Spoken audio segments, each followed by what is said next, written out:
ಸಿದ್ದರಾಮಯ್ಯನವರ ಧರ್ಮಪತ್ನಿ ಪಾರ್ವತಮ್ಮನವ್ರ ಮುಖ ನೋಡಿದೀರ ಅಂತ ಕೇಳಿ, ಈ ರಾಜ್ಯದಲ್ಲಿ ಸಿದ್ದರಾಮಯ್ಯನವ್ರ ಹೆಂಡತಿ ಮುಖ ನೋಡಿದೀನಿ ಅಂತ ಹೇಳುವಂತ ರಾಜಕಾರಣಿ ಇನ್ನೊಬ್ಬ ನಾವು ನೋಡೋದಕ್ಕೆ ಸಾಧ್ಯ ಇಲ್ಲ.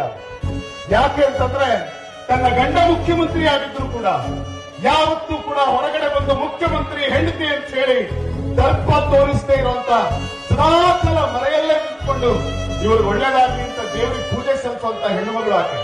ಮೊನ್ನೆ ತಾನೇ ಯಾರೋ ಹೇಳ್ತಾ ಇದ್ರು ತಿರುಪತಿಗೆ ಹೋಗಿದ್ರಂತೆ.